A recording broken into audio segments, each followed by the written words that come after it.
Olá, boa noite a todos. Tárcio, boa noite. Tárcio, você pode me dizer se estão me ouvindo bem?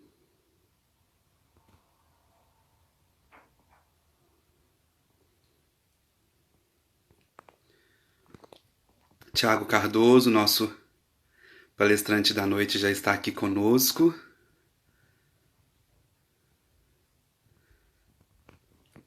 Vou convidar o Tiago. Lázara, boa noite.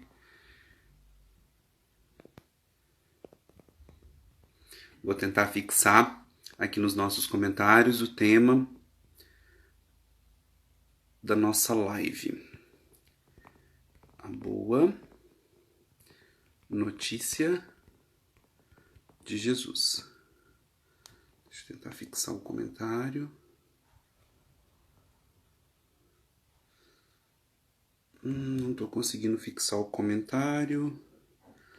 Vamos transmitir aqui junto com o Tiago. Boa noite, Lázara.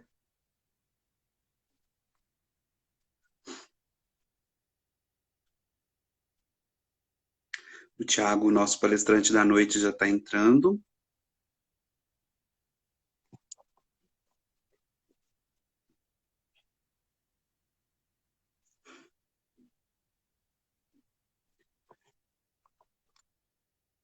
Boa noite a todos. Vamos todos entrando na live. O Tiago já está aqui conectando conosco na live. E logo, logo, nós iniciaremos o nosso encontro dessa noite.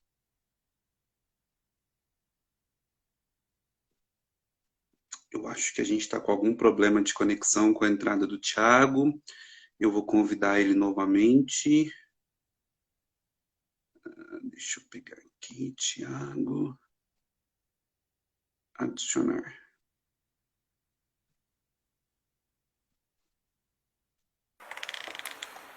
Agora sim.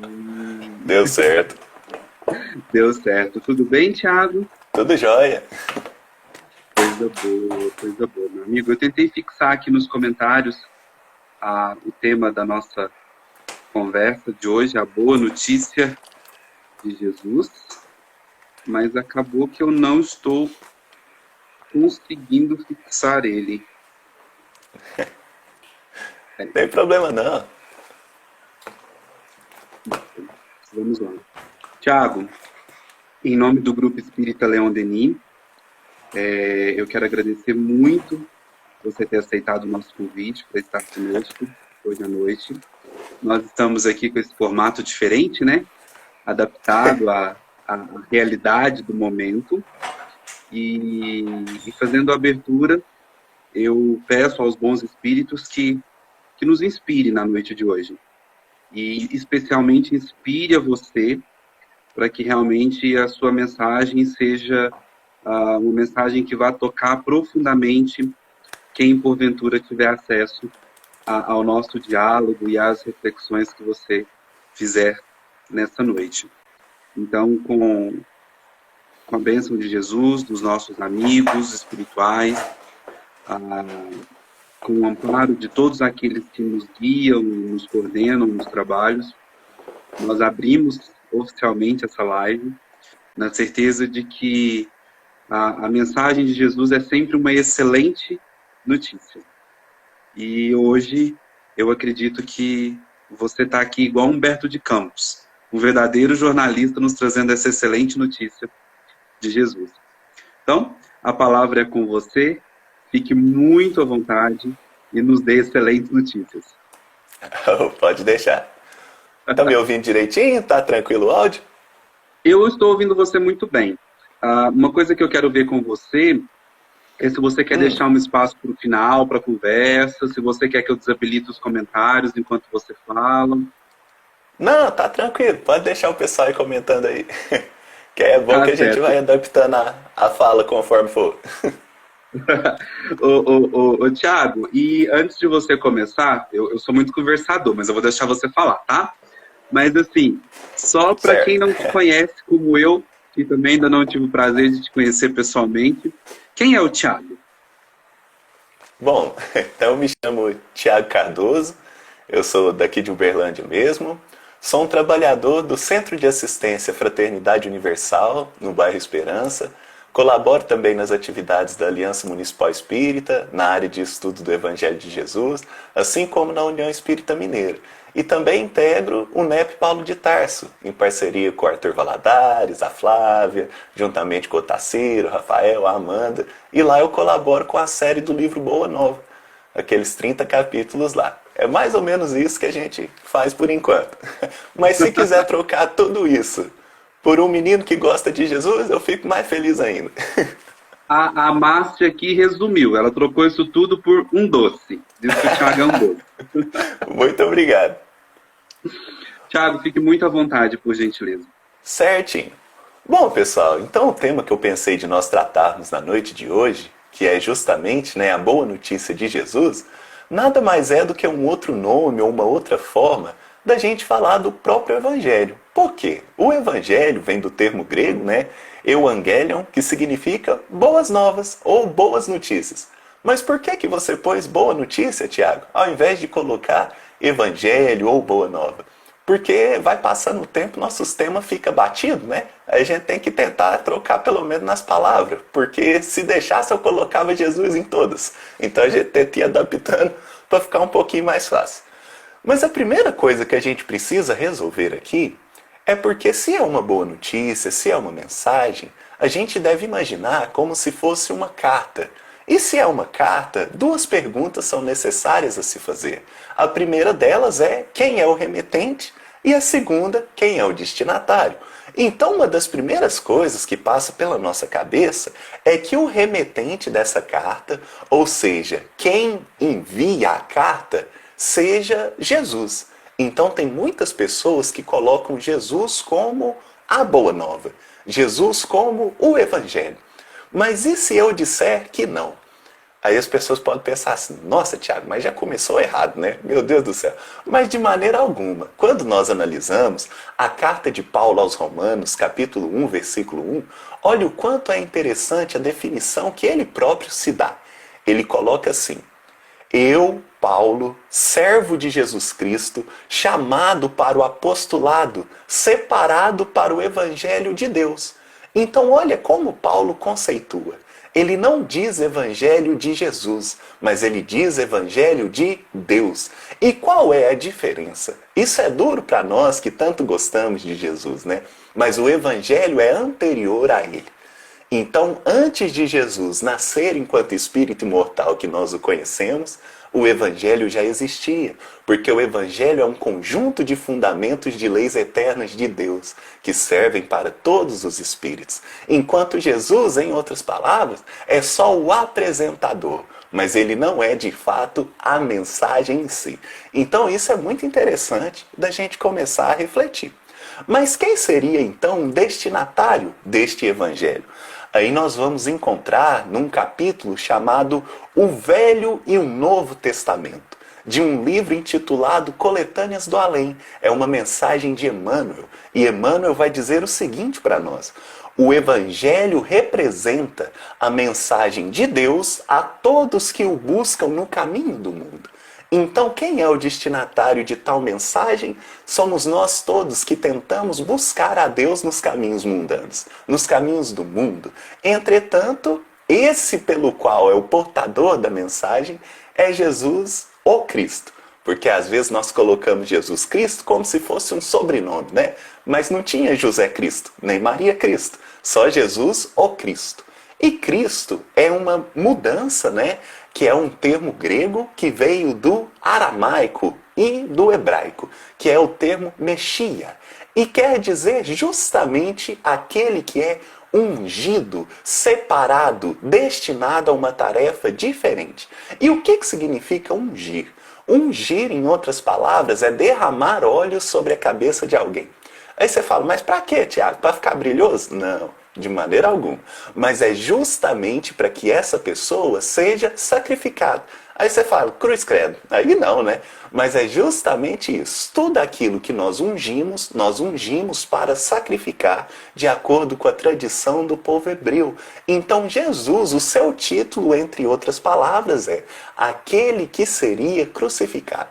Aí você fala, tudo bem, Tiago, mas me conte um pouco mais sobre o que é essa mensagem. O que é essa boa nova? Sobre o que ela fala, o que ela diz. Então, uma das primeiras coisas que a gente precisa começar a refletir é: Deus, ele tem mão? Não. Deus tem boca? Também não. Deus teria um braço, uma perna? Anseio que não. Então, como que a gente pode imaginar uma mensagem escrita por Deus? Será que Deus usou uma caneta? Ou ele seria mais chegado a uma pena? Quiçá um lápis? Talvez uma tinta? Um giz de cera? Um giz de quadro? Mas não.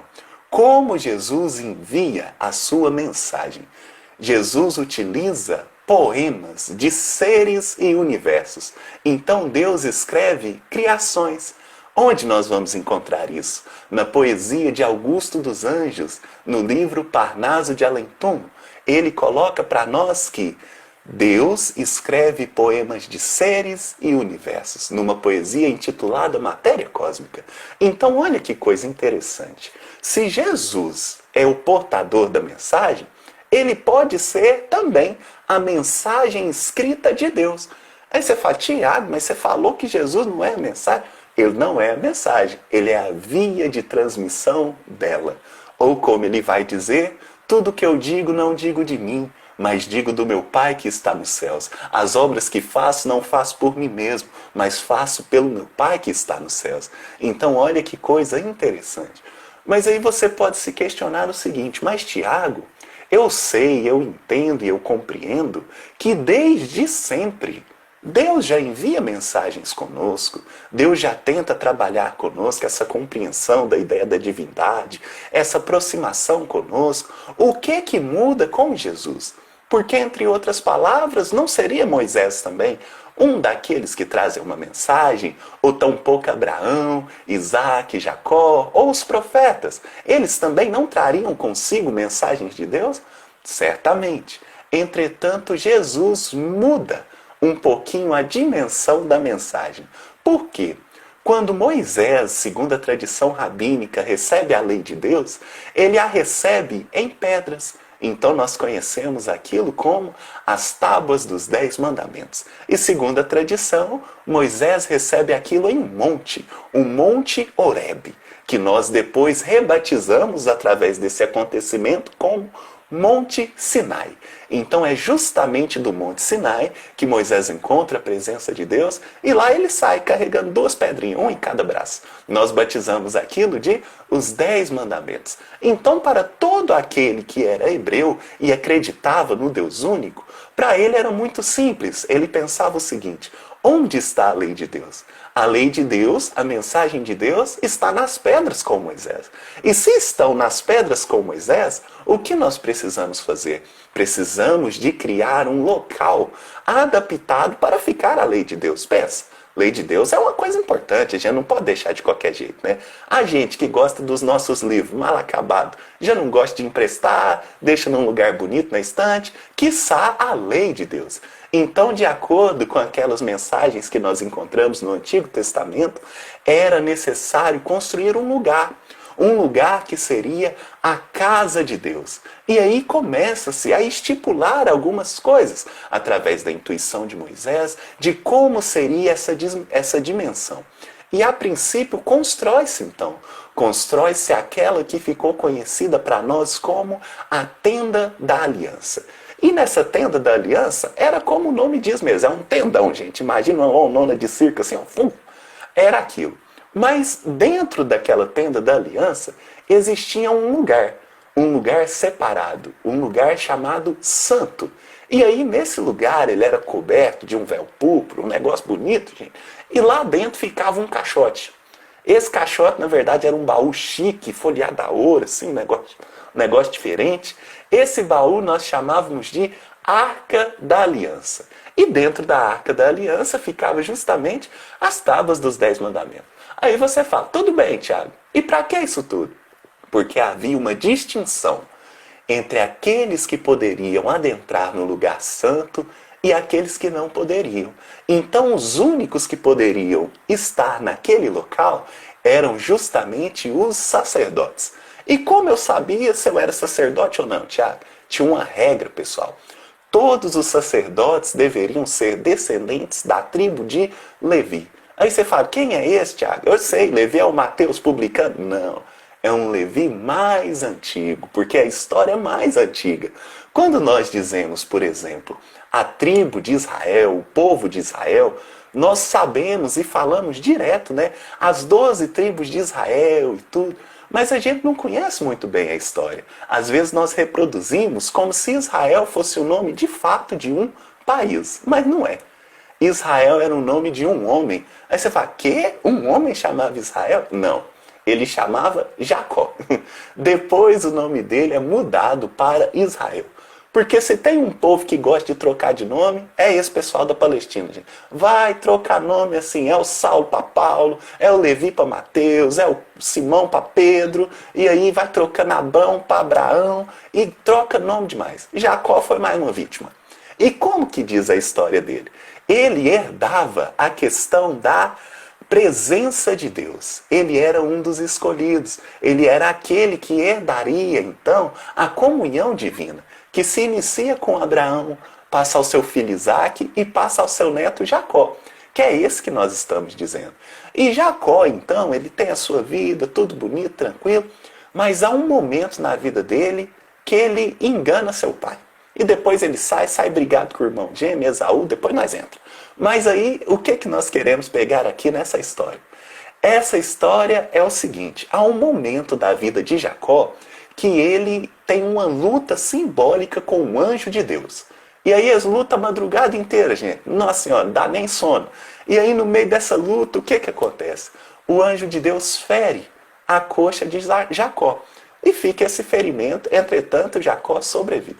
Aí você fala, Tiago, mas que negócio mais maluco, né? Exatamente. Mas aí depois, o anjo do Senhor diz assim a Jacó, tu lutastes bem, então tu és um bom de luta com Deus. Aí pegou. O que significa Israel? Significa bom de luta com Deus. Então, quando eu falo povo de Israel, significa o povo bom de luta com Deus. E aí tem duas formas da gente entender isso, né? Pode ser bom de luta junto com Deus ou bom de luta contra Deus. Então depende do lado que a gente gosta. Em outras palavras, o povo de Israel simboliza os religiosos, que simboliza também qualquer um de nós que está envolvido com o movimento religioso. Mas continua essa história. E Jacó tem 12 filhos. Então, cada filho de Jacó constituiu uma família. E aí, cada família deu origem ao que nós chamamos de tribo. Daí que vem 12 tribos de Israel. Que é outras palavras, para falar assim, é os 12 menininhos do Jacó, os 12 molequinhos dele, cada um uma tribo. Aí nós temos tribo de Zebulon, tribo de Simeão, tribo de Levi, tribo de Judá. E cada um foi atribuído uma tarefa. Então, o que acontece? Dentre essas tarefas, a tribo de Levi foi um dos encarregados da questão sacerdotal, enquanto a tribo de Judá foi aquela encarregada de reinar sobre os outros. Por isso que Jesus, muitas das vezes, é conhecido como o leão de Judá. Por quê? Porque ele era um rei. Só que ele diz, né? Meu reino não é deste mundo. Mas para ele ser rei, ele teria que ser da tribo de Judá. Mas o da tribo de Levi, as pessoas da tribo de Levi, ficaram encarregadas dessa questão sacerdotal. Bonito. Então, se eu quiser ser sacerdote, eu tenho que ser descendente de Levi. Moisés, ele falava com Deus, né? Arão também, seu irmão. Então, ambos eram sacerdotes. Por quê? Porque eles eram da tribo de Levi. Se eles não fossem, não poderiam comunicar-se com Deus. Só que tem um detalhe. Não basta só ser sacerdote para entrar naquele lugarzinho que a gente estava falando. Lembra que ficava a arca, onde ficava Deus e etc. Para entrar lá de verdade, você tem que ser o sumo sacerdote. Ou seja, o chefe do sacerdote. Aí, para ser o sumo sacerdote, não basta ser só levita. Você tem que ser da tribo, na verdade, da família, né, de Arão, irmão de Moisés. Então, só os descendentes de Arão que se tornavam sumos sacerdotes. Então, nós temos, na época de Jesus, um sumo sacerdote. Um sumo sacerdote que está envolvido, inclusive, no seu processo de crucificação. Mas vamos ainda aqui em Moisés. Então, nessa época, o que nós tínhamos? Nós tínhamos essa tenda, nós tínhamos a questão do santo, nós tínhamos a Arca da Aliança, e em meio disso, tinha ainda o sumo sacerdote, que era, no caso ali, Arão e Moisés, os dois representantes. E eles eram aqueles que falavam com Deus. E aí, quando nós analisamos o Antigo Testamento, nós vamos ver algo mais ou menos assim. Moisés, não permita que as pessoas aproximem do monte. Quem se aproximar do monte vai morrer. Aí você fala, gente, mas que coisa mais complexa, né? Parece assim uma literatura ferrenha. Qual é o símbolo disso, Tiago? O símbolo disso é que apenas Moisés conversava com Deus. As outras pessoas não podiam. Então nós vamos encontrar, por exemplo, como está descrito no Antigo Testamento, uma visita do sogro de Moisés, chamado Jetro. E aí ele vai visitar Moisés, eles estão em peregrinação rumo à terra de Canaã, e em visitando Moisés, ele observa ao fim da tarde uma enorme fila. E essa fila estava diante de Moisés, e era uma fila enorme de homens que tentavam falar com Moisés. E aí terminou aquilo, ele foi jantar e disse assim, Moisés, o que é isso? E aí Moisés explicou, olha, é porque eles trazem os seus problemas para que eu possa levar a Deus ou auxiliá-los. E aí o Jetro, seu sogro mais experiente, mais vivido, alertou, Moisés, isso não dará certo, porque você não vai conseguir, você não pode atender a todos. Por que você não segue uma sugestão? E aí Jetro sugeriu a ele, organize esses homens em grupos de 10 e eleja um representante. E aí der algum problema, leva esse um representante. Se ele grupos com 100, e aí esses grupos de 100 elegem um outro representante. Se não der certo, faça grupos de 1000. Esses 1000, um representante. E se não der certo, aí traz a você. E Moisés assim o fez e melhorou. Mas ainda assim, Moisés era aquele que representava Deus. Certo. Aí agora roda aí no tempo e nós chegamos a Jesus, finalmente. Chega de Antigo Testamento, Tiago. Nunca li, nem conheço esses nomes, nem esses rapazes. Vamos em Jesus. Jesus, então, nós temos, né, a visita do anjo Gabriel, primeiramente a Zacarias, que é casado com Isabel e ali dá origem a João Batista. E era comum, pessoal, que o nome dos espíritos, à época que reencarnassem, tivesse ligado à essência do seu ser. Então não era como hoje, que nós damos o nome, por exemplo, antes da criança nascer nós já temos o nome, o que vai fazer e tudo. Não. Aquela época aguardava-se que o bebê nascesse para que depois, observando pequenas características, você pudesse nomeá-lo, porque o nome diz respeito à origem do ser. Só que no caso de João Batista foi interessante, foi diferente. Por quê? O anjo Gabriel diz a Zacarias, olha, teu filho chamará Iohanan, porque ele é um presente de Deus que vai preparar os caminhos. E aí Zacarias duvida um pouco daquilo, e aí conta a tradição algo até interessante, que o quê? Que Zacarias ficou mudo. Depois ele só voltou a falar quando ele compreendeu isso. Quem quiser ver um pouquinho mais dessa história, capítulo 1 e 2 do Evangelho de Lucas. Mas aí passa 6 meses, aquele anjo que era peregrineiro, né, foi fazer outra visita. Agora ele vai justamente para a casa de Maria. E visitando a casa de Maria, ele também anuncia o nome do filho dela. E diz que o filho dela se chamaria Yeshua, que é salvação ou libertação. E justamente Yeshua nós conhecemos como Jesus. Tiago, por que a mudança do nome? Porque a letra J não tinha naquela época. Então, por exemplo, José não é José, é Yusef. Jesus não é Jesus, é Yeshua. A gente tem algumas questões nesse sentido. Então, a letra lá era o Y, por isso Yeshua. Depois a gente dá uma traduzida. Mas o que significa isso? Libertação. Certo.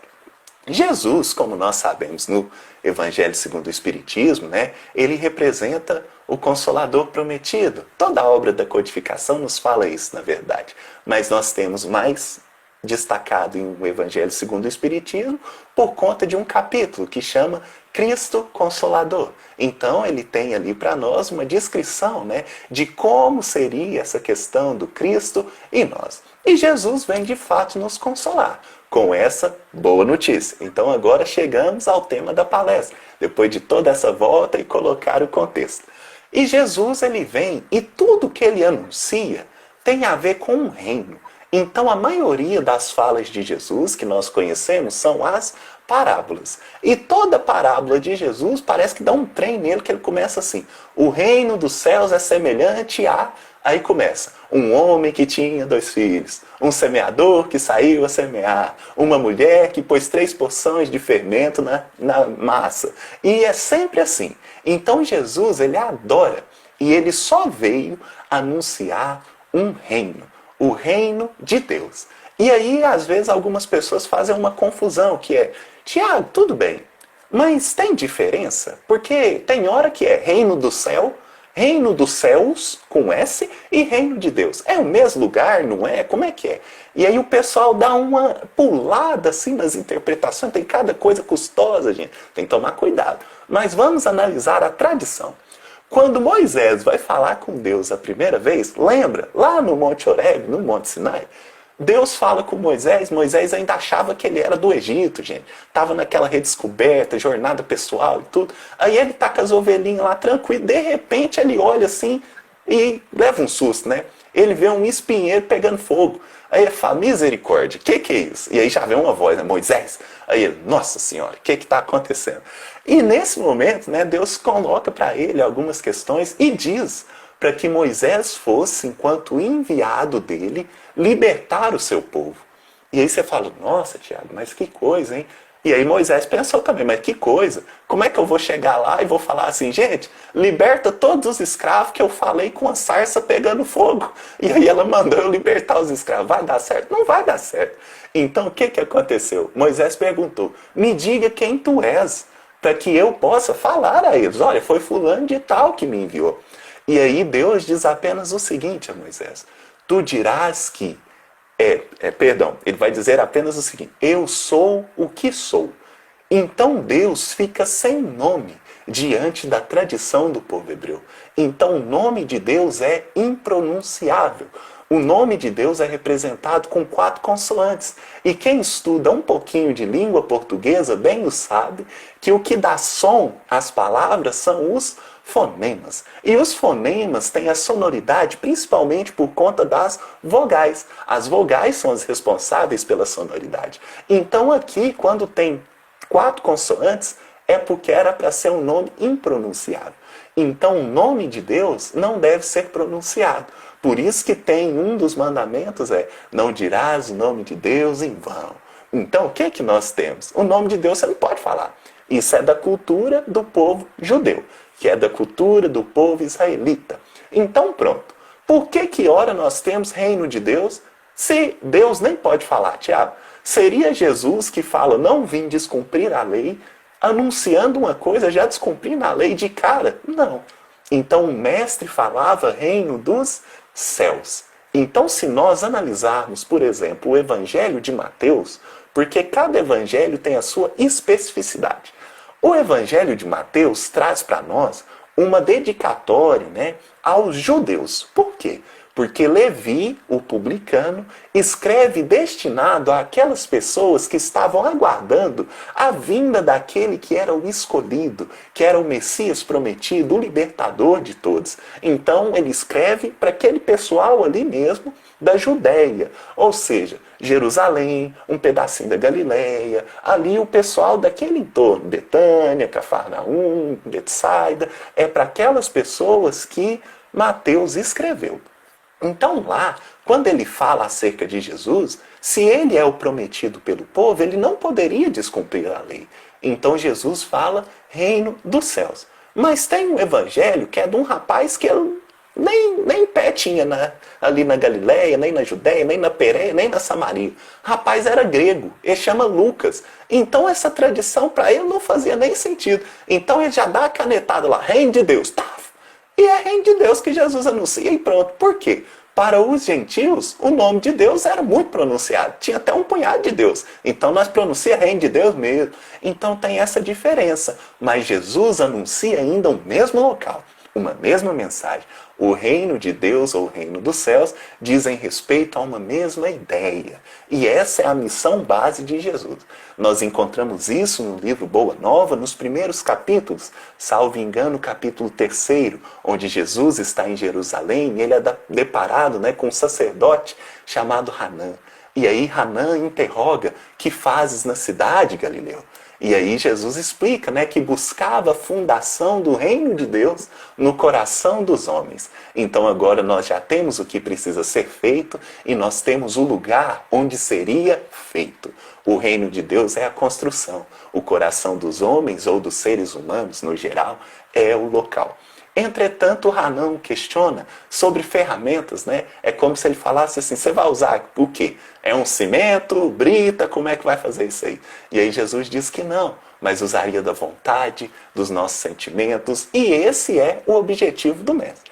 Mas Jesus, ele é humilde.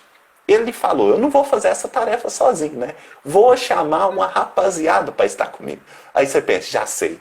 Jesus vai recrutar os melhores de todas as áreas, os melhores linguistas, os melhores teólogos, os melhores filósofos, os melhores matemáticos.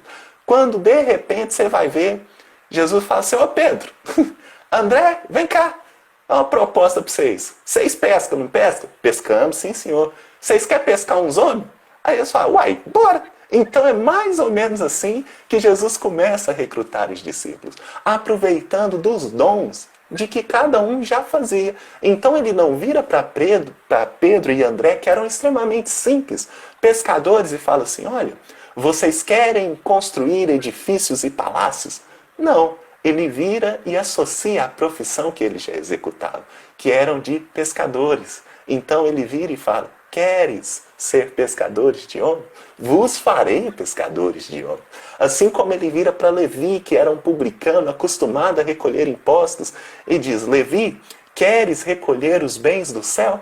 Então olha que coisa importante. Jesus não chega a nós e vai nos exigir algo que nós não saibamos fazer, mas sim coisas que nós já estamos habituados, apenas flexionando, ao invés de destinados à matéria e às questões puramente carnais, para vinculações morais e espirituais. Essa é a forma que Jesus atua.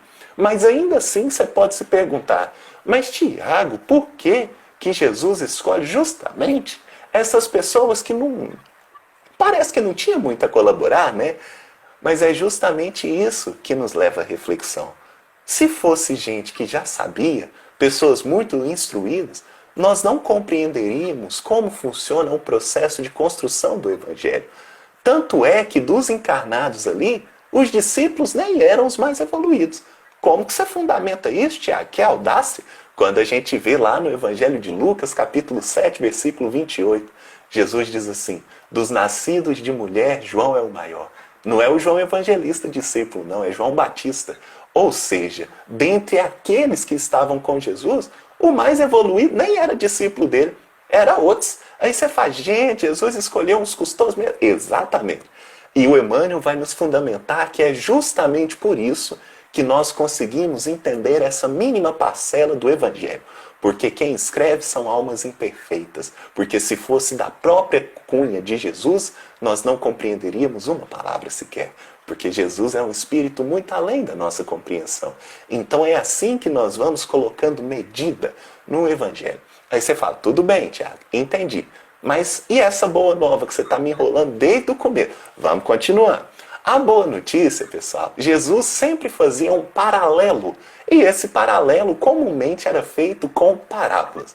E o que são parábolas? Parábola, na verdade, foi uma palavra mal traduzida. Porque parábola vem do grego parabolê. E parabolê quer dizer apenas histórias, metáforas, é mais ou menos isso. Entretanto, parábola é mais do que isso. Porque a palavra da onde ela tem a raiz no aramaico é machal. E machal é muito mais do que apenas uma história.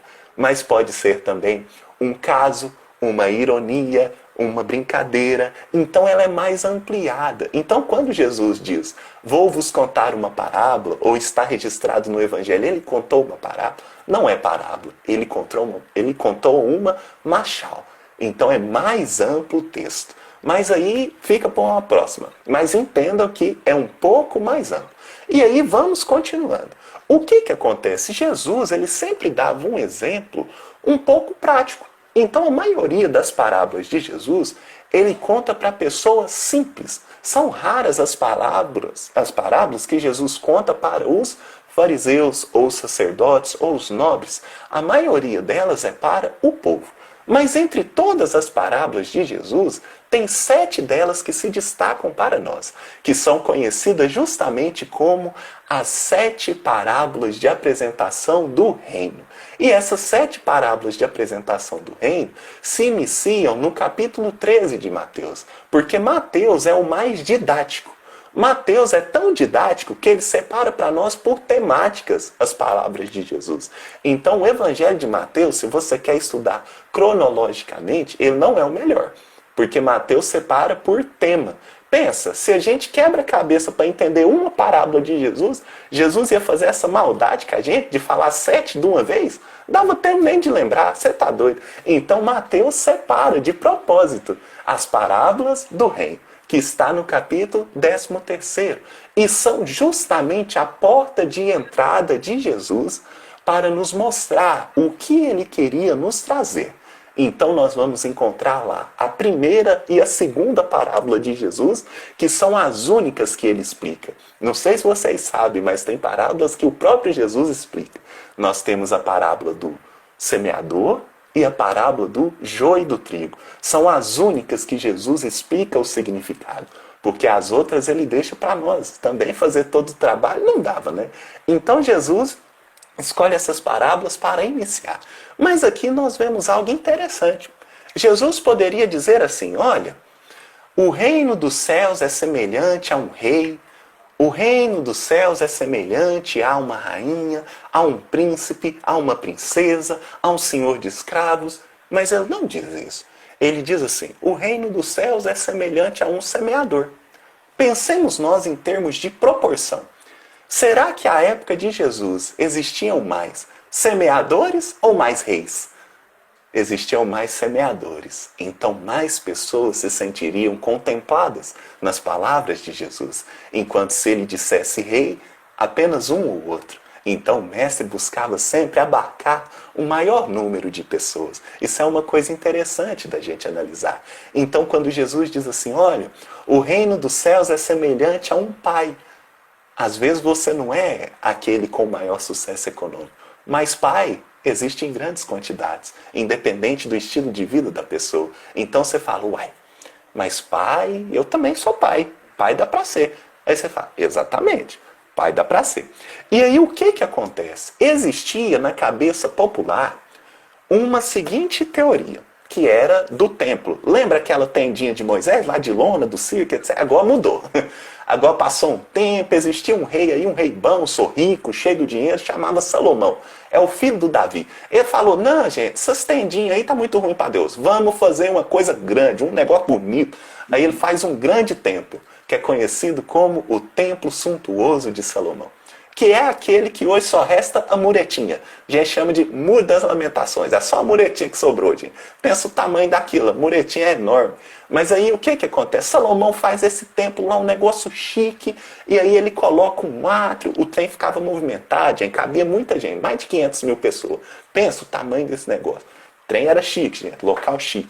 E aí, nesse templo, existiam 2 lugares sagrados. Um era o santo e o outro o santo dos santos. O que significa isso, Tiago? Um era um lugar restrito e o outro era o restrito do restrito. Dentro do lugar restrito entrava sacerdote, descendente de Levi. Lembra do começo? No lugar restrito do restrito entravam os descendentes de Arão, que era levita e sumo sacerdote. E entrava lá uma vez no ano. Você pensa, misericórdia. E era o dia da... Como que eu posso falar? É um dia do juízo do ano. Sabe aquele sábado que eles guardam? Todo sábado tem que guardar o 7º dia, beleza? Existe um sábado dos sábados. Então é o sábado do ano. E esse sábado do ano chama Yom Kippur. E nesse dia chamado Yom Kippur entrava quem? O sumo sacerdote, lá dentro do Santo dos Santos, fazia uma reza representando todo mundo. O que quer dizer isso, Tiago? Existe um livro de Moisés, gente, é o terceiro livro bíblico, chamado Levítico, que é o livro das leis. E lá tem mais ou menos assim, você fez coisa errada, você está custoso, nós vamos ter aqui o que você precisa fazer para melhorar. Então você vai sacrificar um cordeirinho, você vai fazer isso aqui, ficar uns dias impuro e depois tá beleza. Só que quem fazia essa intermediação entre você e Deus era o sacerdote. Então você vai, fez bagunça, aí você leva lá a sua oferta para o sacerdote. O sacerdote é o seu advogado, ele resolve os trem com você e com Deus, que é o juiz. Era mais ou menos assim que o pessoal imaginava. Então, à época de Jesus, eles pensavam assim, gente do céu, fizemos uma besteira. O que nós vamos fazer? Nós vamos levar primeiramente, né, para os promotores. Vamos ver o que eles vão falar acerca da lei. Nós levamos ali mais ou menos para os fariseus, para os escribas. Aí eles falam, está condenado, não está condenado. É pecado, não é pecado. E é igual Jesus diz, né? Lá nas parábolas dele, lá nas vivências dele, chegam os fariseus e dizem assim, na lei está escrito isso. E o que você vai arrumar? Então os fariseus tinham essa responsabilidade, aplicadores da lei. E aí as pessoas chegavam até lá e questionavam. E geralmente os fariseus falavam assim, tá tudo errado. Vocês é tudo impuro, tudo custou. Aí, tadinho das pessoas, ia fazer os sacrifícios, iam fazer as ofertas. E aí corria atrás do sacerdote, falava, sacerdote, pelo amor de Deus, intervém por mim que eu fiz isso aqui, senhor. E aí o sacerdote ia, representando ali aquele que era um intermediador de Deus. Mas aí, com Jesus, a coisa muda. Porque Jesus, ele fala um negócio esquisito, senhor. Todo mundo chamava Deus de El, que é Senhor, ou então Elohim. De repente, chega Jesus e fala assim, Abá. Aí você fala, quê? Esse Deus aí eu não conheço, não é novo? Esse aí? Não. Abá significa paizinho. Então Jesus, ele trata Deus diferente. Ele trata Deus como alguém da família. Ele trata Deus como alguém íntimo. Ele trata Deus como pai. Não apenas pai, mas como paizinho. E ele diz mais. Ele chama, às vezes, Deus de Abaum. Que é isso, gente? Abaum significa Pai Nosso. Aí o povo caiu para trás e falou assim, mas pera, esse Deus que é o seu pai é o meu pai? Meu Deus do céu, agora eu tô bonito na fita. Que Deus é o meu pai, já pensou? Chega no lugar e fala assim, sabe quem é meu pai? Meu pai é Deus. Aí o negócio fica muito chique, né? O trem fica diferenciado. Era mais ou menos isso que Jesus trazia às pessoas. Então, no Pai Nosso, quando o pessoal, os discípulos, pede a Jesus para ensinar a orar, Jesus diz, né? Abaum. Ou seja, Pai Nosso. É meu, é seu, é de todo mundo. E isso já quebra um pouco aquela forma com que eles viam as pessoas. Com que eles viam todos. Porque se é Pai Nosso, consequentemente, todo mundo é irmão. Aí você faz, gente do céu, mas duas descobertas numa só. Esse Jesus era bom demais. Numa expressão, ele já mata duas coisas. Mostra que Deus é nosso Pai e que todos nós somos irmãos. E aquilo fervilhou na cabeça do povo. Mas ainda não estava resolvido. Porque Jesus, ele ainda andava e fazia algumas coisas e conversava com Deus. E aí ele falava assim, olha, eu não vim destruir a lei, mas vim cumpri-la. Então o povo pensou assim, gente do céu, se a lei estava na pedra, mas agora não tem pedra mais. Naquela época, gente, contar uma coisa para você, uma curiosidade. A lei tinha sido roubada, já não tinha mais. Tinha um lugar, mas não tinha o trem dentro da arca. Não tinha lei. E o povo sabia. Aí eles falaram, já sei, agora Deus enviou uma lei nova. Se antes a lei era na pedra, agora a lei é esse homem aí que anda. Olha os trem custosos que ele faz. E multiplica pão, e anda na água, e faz isso, faz aquilo outro. Então o que nós vamos fazer? Nós vamos atrás da lei. E aí ia aquela multidão atrás de Jesus. Jesus me salva e tal. Só que aí o que aconteceu, gente? A lei, Jesus não dizia que estava nele. Jesus falava assim, olha, onde estiver dois ou mais em meu nome, lá eu estarei. Então o fator determinante aqui já não é ele. Somos nós. Onde estiver dois ou mais em meu nome, lá eu estarei. Mas surgiu umas outras perguntas. Como, por exemplo, está descrito para nós lá no Evangelho de Lucas, quando eles perguntavam assim, mas Senhor, onde está o reino de Deus? Aí Jesus falava, olha, cuidado, porque uns dirão, vede ali, vede aqui, mas o reino de Deus não vem com aparências exteriores. O reino de Deus está antes dentro de vós. Aí você fala, gente, mas pera.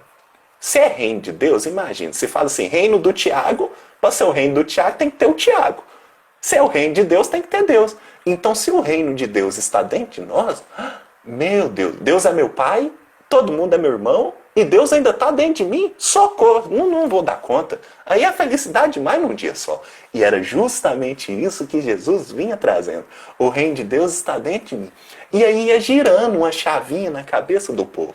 Porque lembra quando Jesus contava as parábolas?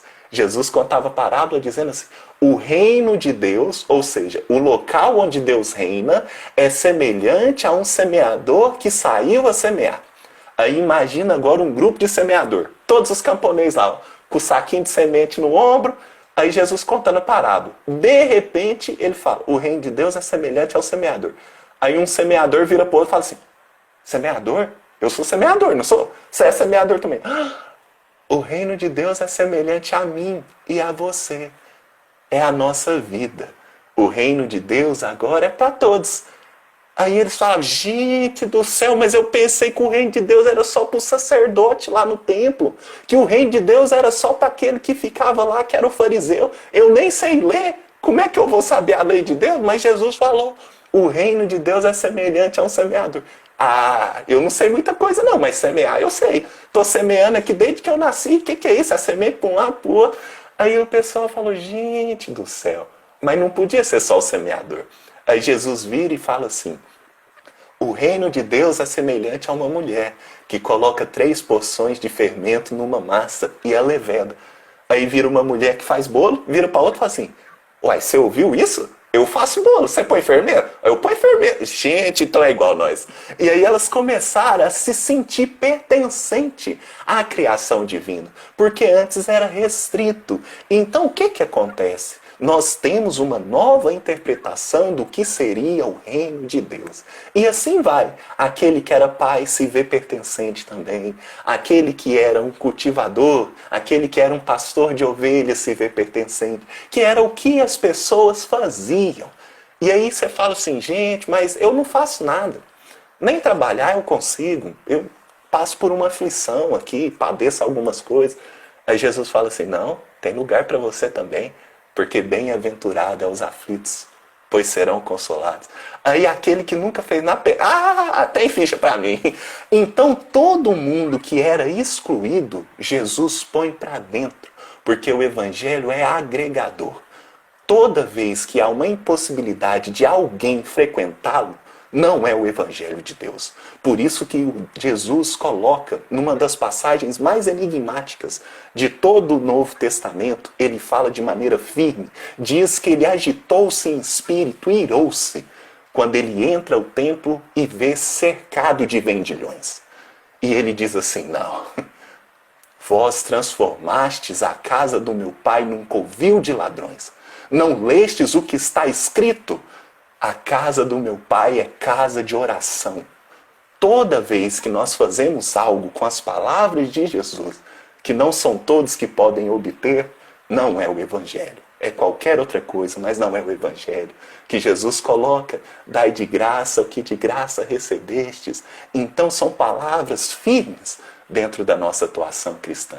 E é com isso que a gente deve lembrar o Mestre, que buscou dar a todos aquilo que lhes era impedido. Então era impedido que eles conversassem com Deus. Jesus, como vai nos dizer André Luiz, no livro Evolução em Dois Mundos, nos seus capítulos finais, ele fala: Jesus retirou os ferrolhos do templo e trouxe para fora a arca dos conhecimentos que algumas pessoas impediam as outras de entrar. Então Jesus mostra a todos, dá a todos a oportunidade de conhecer a Deus, que nada mais é do que o nosso direito. Então o sermão mais doído de Jesus, que a gente gosta do doce, que é o sermão da montanha. Mas o sermão doído de Jesus chama sermão dos 7 ais, direcionados aos fariseus. E é 7 ais porque Jesus diz 7 vezes: ai de vós, escribas e fariseus. E numa delas ele diz assim: ai de vós, escribas e fariseus, por quê? Porque coais o mosquito e engolis o camelo. Vós que não entram no reino e não deixam os que tentam entrar. Então o que Jesus está dizendo? Nós preocupamos com coisas superficiais, onde o mais importante a gente deixa passar batido. Nos preocupamos às vezes com roupas, com vestimentas, com questões exteriores, enquanto aquilo que é o mais profundo, que é o amor, que é o perdão, que é estar bem com todos, nós deixamos passar. Então Jesus faz esse alerta para que nós estejamos atentos, porque senão nós seremos apenas sepulcros caiados, que é bonito por de fora e podre por de dentro. Era o grupo que Jesus tinha mais dificuldade. E agora, já caminhando para as nossas palavras finais, nós já descobrimos, Tiago, que nós tínhamos as pedras eram a lei de Deus. Mas mudou. Com Jesus as pessoas começaram a acreditar que ele era a lei de Deus. Mas a gente já sabe que a lei de Deus é anterior ao próprio Jesus. E aí Jesus nos mostra que a lei de Deus, ou o seu reino, essa boa notícia, está dentro de nós. Mas era dentro de nós enquanto a gente estava junto com Jesus, que aí a gente acreditava. Mas houve um momento, gente, que é um pouco triste na história cristã, que Jesus começa a se despedir. E aí ele começa a anunciar uma coisa, ele fala assim, olha, é necessário que o Filho do Homem venha a padecer em Jerusalém. E os discípulos não entendem. E Jesus continua, é necessário que o Filho do Homem venha a padecer em Jerusalém. E aí ele fala o seguinte, olha, mas antes eu gostaria de ceiar convosco. E ceiar tem um simbolismo muito grande, porque quando a gente vai comer com alguém, não é todo mundo que gosta de comer as mesmas coisas. Tem gente que gosta de uns pratos que Deus me livre, né? Mas como a gente tá ali comendo junto, aí um cede um pouquinho, o outro cede um pouquinho e ambos comem. Então, comer naquela época tinha esse simbolismo. Era assim, eu escolho estar contigo, mesmo diante da sua imperfeição. E inclusive quem iria trair Jesus, e ele bem o sabia, porque no meio da ceia diz, um de vós irá me trair. E aí eles começam, seria eu, mestre? Seria eu? Mas Jesus apenas diz, Jesus apenas se mantém em silêncio. E aí quando Judas de Iscariotes diz, seria eu, mestre? Ele apenas diz, é tu que o dizes. Ou seja, o evangelho que Jesus nos apresenta não exclui ninguém, não expõe ninguém, mesmo diante do erro. E aí nos narra a narrativa evangélica que Judas saiu por ele próprio. Porque nós não precisamos distanciar alguém, porque nossas próprias energias afastam aquilo que não é bom para o nosso crescimento. Então a gente deve ter essa segurança em Deus, faz parte da fé. Mas no meio disso, Jesus despede-se com algumas palavras. E dentre essas palavras, ele fala algumas coisas que são muito bonitas para nós. E ele vai dizer mais ou menos assim, no capítulo 14 de João, que é onde ele começa a despedir-se de fato. Então ele fala, olha, não perturbe o vosso coração. Creia em Deus, creia também em mim. Na casa do meu pai há muitas moradas. Se não fosse assim, eu não teria dito, eu vou, mas vou preparar o lugar. E depois eu virei e vos levarei para mim mesmo. Vós conheceis o caminho para onde eu vou. Eu sou o caminho, a verdade, a vida. Ninguém vem ao Pai a não ser por mim. E em verdade eu vos digo que eu vou para o Pai, mas aquele que crê em mim, obras maiores fará. Se você me amar verdadeiramente, guardará os meus mandamentos. Eu rogarei ao Pai e ele vos dará o Consolador, o Espírito da verdade, que hoje não pode receber, mas ele habita em vós e estará em vós para sempre. E vos fará lembrar do que eu vos disse e vos acrescentará todas as coisas. Então agora, olha onde vem a lei. Jesus fala, a lei virá com um Consolador. E ele vos trará todas as coisas. Aí você fala, gente, mas como que a gente vai saber tudo? Aí você faz aqui uma pequena conexão. O reino de Deus é onde está a lei de Deus. E aí no livro dos Espíritos fala o seguinte, questão 621. Onde está descrita a lei de Deus? É na pedra, igual em Moisés? É em um homem, como Jesus? Está em nós, na nossa consciência. Então a primeira revelação, a lei é fora de nós, numa pedra. Na segunda revelação, a lei é um homem, mas que anuncia uma outra.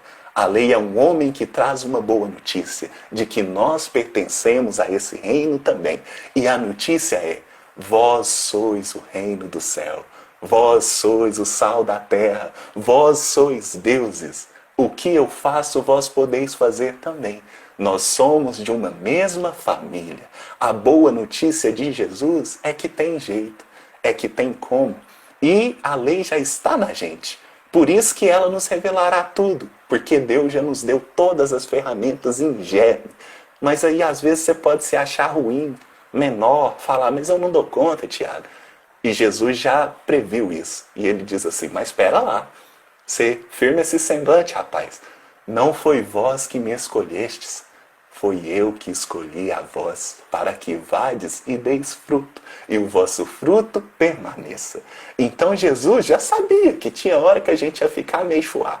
Mas ele fala, mas não foi você que me escolheu, fui eu que te escolhi e sabia dessa chuazeira sua. Então você cria tipo, porque você tem que dar fruto.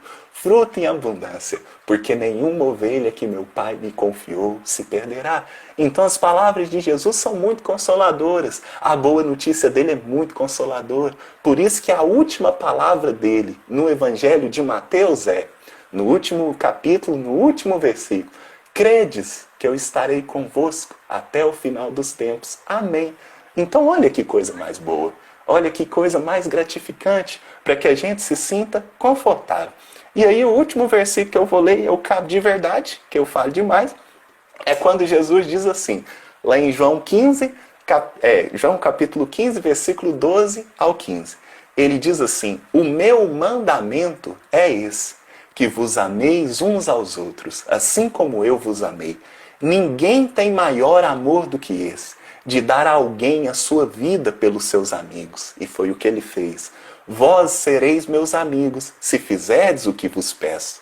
Já não vos chamo servos, porque o servo não sabe o que faz o seu senhor. Mas tenho-vos chamado amigos, porque tudo que ouvi e aprendi de meu Pai vos tenho feito a conhecer. Então olha que coisa bonita. Jesus pegou tudo que ele aprendeu na sua jornada de espírito imortal rumo a Cristo, compilou e trouxe para nós. E fala desesperado, se você não crê no que eu digo, crede ao menos nas obras. Muito obrigado pela oportunidade do trabalho e a paciência de me ouvir. Pode continuar, Tiago.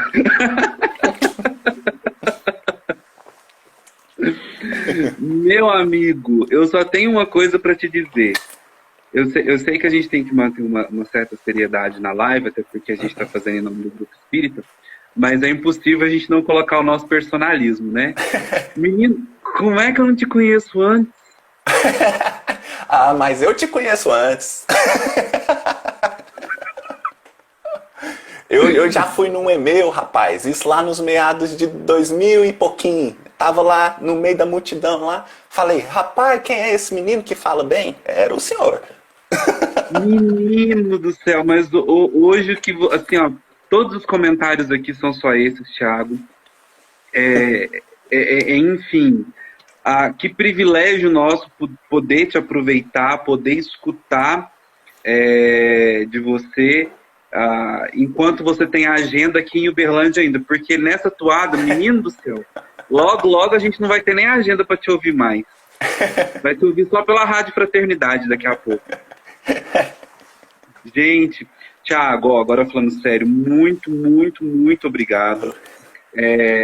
Não tem nem perguntas, porque você amarrou todos os pontos e o que eu acredito que eu tenho para dizer em nome de todas as pessoas que estão aqui conosco nesse momento é muita gratidão por essa palavra de profundo consolo, de ânimo. Nossa, que boa notícia que você trouxe para a gente hoje. Muito, muito, muito obrigado mesmo. De coração, como o Luciano está dizendo, foi uma explanação perfeita e nosso muito, muito, muito obrigado mesmo. Eu que agradeço, gente. E agora, eu acho que o nosso tempo está encerrando. Você faz uma prece de 45 segundos para a gente não perder a live? Vamos ligeiro. Fica à vontade para encerrar. A todos, muito obrigado pela participação. A live vai ficar salva no IGTV desse Instagram. Vou fazer a melhor de todas. Então vamos acalmar o nosso pensamento, nosso coração. Pai nosso que estais nos céus, santificado seja o vosso nome. Venha a nós o vosso reino. Seja feita a vossa vontade, assim na terra como no céu. O pão nosso de cada dia nos dai hoje. Perdoa, Pai, as nossas ofensas, assim como nós perdoamos a quem nos tem ofendido, e não nos deixeis cair nos erros ou nas tentações, e nos livrai, Pai, de todo o mal que possa estar conosco e em nós. Muito obrigado por todas as oportunidades, meu Deus, e que o Senhor não deixe faltar o bom ânimo. Que assim seja. Que assim seja. 10 segundos restantes. Tiago, muito obrigado. Eu que agradeço.